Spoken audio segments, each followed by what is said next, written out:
லோகேஷ் கனகராஜ் ரஜினிகாந்த் சாரை வைத்து கூலி படத்தை இயக்கி வருகிறார். இதில் ரஜினி சாருடன் அமீர் கான், உபேந்திரா, நாகார்ஜுனா, சௌபின் ஷாஹிர், ஸ்ருதி ஹாசன் உள்ளிட்டோர் நடிக்கின்றனர்.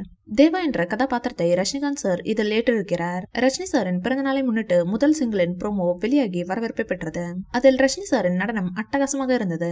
இந்நிலையில் கூலி படத்தில் நடித்தது குறித்து ஸ்ருதி ஹாசன் பேட்டி ஒன்றை கொடுத்திருக்கிறார். அந்த பேட்டியில் பேசிய அவர், கிறிஸ்துமஸ் தினத்திலும் கூலி ஷூட்டிங்கில் தான் இருந்தேன். கடந்த வருட கிறிஸ்துமஸுக்கு தெலுங்கு படமாக கிராக் ஷூட்டிங்கில் இருந்தேன். பிறந்தநாள் மற்றும் பண்டிகை நாட்களில் ஷூட்டிங்கில் இருந்தால் நன்றாகவும் உற்சாகமாகவும் இருக்கும்.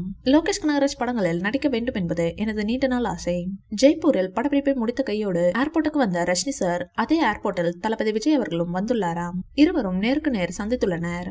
விமானம் கிளம்புவதற்கு நேரமானதால் இருவரும் கொஞ்ச நேரம் பேசியிருந்ததாகவும் அதனை வீடியோ எடுத்துள்ளனர் ரசிகர்கள். கோட் படத்தின் வெற்றியை தொடர்ந்து தளபதி விஜய் நடிப்பில் தளபதி 69 திரைப்படம் உருவாகி வருகிறது. இப்படத்தை ஹெச் வினோத் இயக்குகிறார். இப்படத்தில் நடிகர் விஜய்க்கு ஜோடியாக பூஜா ஹெக்டே நடித்துள்ளார். இப்படத்தை கேவே நிறுவனம் தயாரிக்கிறது.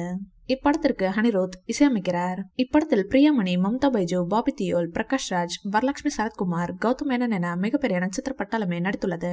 தளபதி 69 படத்திற்காக நடிகர் விஜய் ரூபாய் 275 கோடி சம்பளம் வாங்கியிருக்கிறார். தமிழ் சினிமா வரலாற்றில் இதுவரை இவ்வளவு பெரிய தொகையை எந்த நடிகரும் சம்பளமாக வாங்கியதில்லை.